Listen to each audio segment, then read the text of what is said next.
BuzzCity is here today with Blair Hornung, A.K.A. HowlOwl, which is his stage persona, and we're chatting in a lovely garden about his music, where he's come from, upcoming show June 30th at Creative City Center.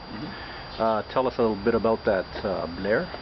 So I'm looking forward to playing there. It's a great new venue in the city here. Wonderful, wonderful building. Old wooden windows and exposed hardwood and refurbished. I know Cam Wenzel and Marianne did tons of work. A lot of sweat equity. It looks very beautiful. Yeah, and very impressed with it, and totally looking forward to playing there. The stage is very warm, welcoming. Pretty decent acoustics in there too? It was very nice, yeah. Nice for warm room. Yeah, for sure, definitely. When you perform there, will you be fairly stripped down as like just yourself and guitar, or are you going to have accompaniment? Yeah, so for the HowlOwl, it's just been me, my voice, and my electric guitar, trying to keep it simple, put all the work into songwriting, put it into kind of the small touches, give it a good core focus. Sure. Now, there's definitely an aspect of the elemental, sort of environmental sort of vibe to your music. I was listening to a couple of tracks on MySpace, Minas Talk, Stare, and Rooster, which both have birds in the title.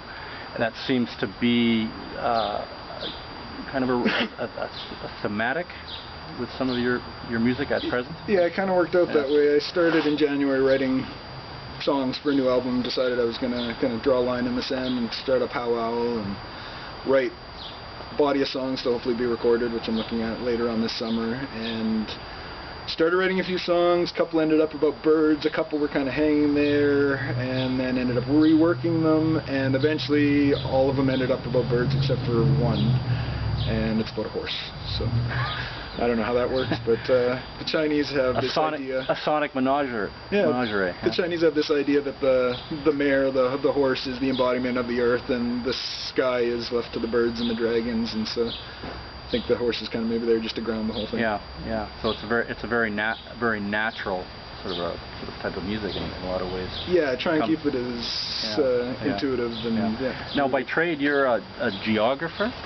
Yeah, digital geographer, more accurately, but yeah, maybe exactly. That factors in some way. I've got a resource background, so I took a forestry diploma, but moving back to Regina, there's only so much forestry around. Sure. Now, just backtracking a bit, my first awareness of you as an artist, before I even knew you were from here, was in a previous incarnation called Wooden Ship. Yeah. Was that your first sort of public music venture, or had you... Yeah, that's pretty much what I started releasing music. I mean, releasing as in basement tapes, kind of underground stuff, posting to MySpace, but not really promoting that much. Yeah. It's more my original venture into writing songs and creating songs without putting all the pressure of performance and bookings and things onto it, so just kind of letting that happen. So that would have been a little after, 2000, 2001. I was in a band, or, been in a couple bands before that, but that was kind of my own solo influential work. And it took different shapes. I mean, it's been rock, it's been folk, it's been, it was just a name to put out anything. So when I started this HowlOwl, it was kind of like my chance to focus and, turn it over. Yeah. Well, I recently watched a movie on HowlOwl, which was Allen Ginsberg Beat Manifesto, and when I saw the new incarnation Howl, was there any connection, or? It wasn't intended at first, but I definitely appreciated the connection when when I realized it, which was soon after. It's not a bad one to have. Yeah, and that's it. So for sure. Yeah. It was more about the HowlOwl. First, I love alliteration style word game, things like that. So the way that how and owl, and they both kind of end up being howl, and it sits comfortably on the tongue. It rolls off the tongue in a good way, for sure. Yeah. It kind of came out the same way my songs come out. It just kind of hit me in the gut, and I said that's got to be it, and that's how I like it. Now you're very much in the DIY ethos as an indie musician, and it states on your on MySpace that you record in your own home studio, and of course that's pretty much common these days because the technology's there. And would you ever see yourself feeling like you needed to go into take it up a notch and go into a professional recording studio, or you're pretty happy with what you can achieve? Well, I'm happy with what I can achieve to a certain extent, but if I ever want to take it kind of beyond the one guitar, one voice, yeah, I would like a studio experience. I'm still tossing up what I'll do in the fall. I would like to record these songs to an album, whether that'll be in a studio, in my studio with someone else is still a little up in the air, but sure. I'm definitely considering doing a full studio recording just for the abilities of what one could say that what you're doing right now is kind of testing the material out too, to a certain extent. Yeah, testing seeing how it plays out in a in front of live audiences. And that's pretty much. I mean, I had most of the songs written by February, and then I spent a good few months playing them, auditing them, re-listening to them, and just trying to make them as true to what feels comfortable to me, I guess. Sure, yeah. Whether that's right or wrong or whatever. So that. In terms of influences, and we were talking earlier about Rocky Erickson, of course, the 13th Floor Elevators, and obviously that factors into the Matrix to a certain extent. And when I was listening to the 2 tracks you have up, I was getting a little bit of a like maybe this is inaccurate Iron and Wine too. I was sort of drawing that little bit of that vibe from it.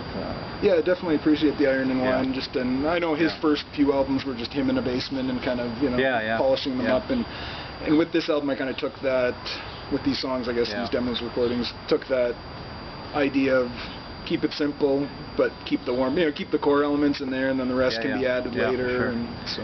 Well, it's interesting. This is something that I've been kind of pondering. There's a lot of artists out there who are choosing to go out into the public arena with a stage persona, like a name, as opposed to Blair Hornung. An Iron and Wine, of course, fits into that, which of course is Sam Beam.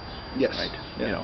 I find that very interesting. Had you ever considered just going out just stripped down to your name, or? I've considered, but it's never really felt comfortable because I mean. Yeah.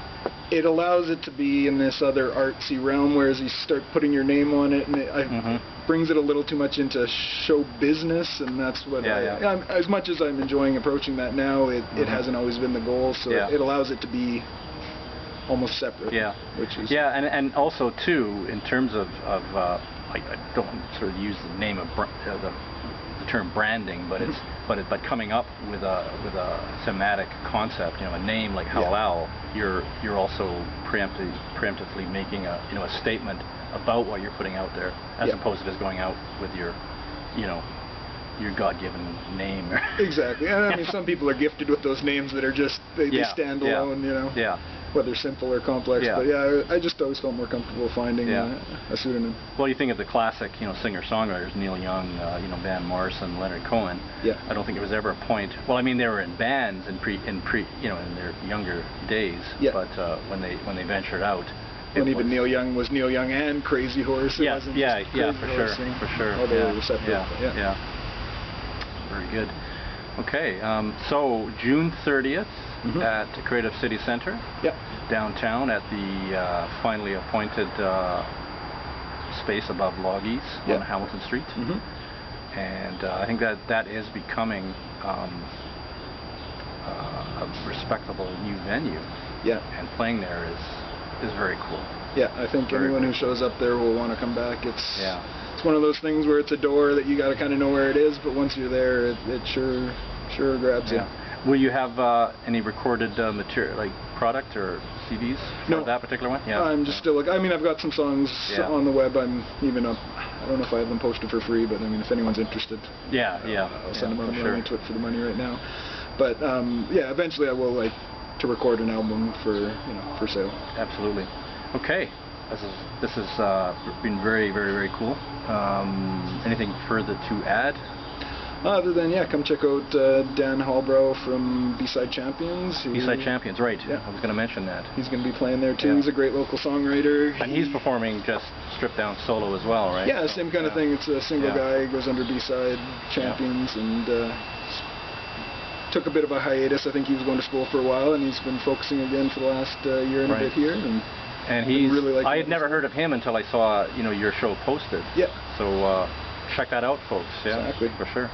Okay, Blair, A.K.A. HowlOwl, thanks for talking to us. Thanks for having me. And good luck with the show. Great, thanks.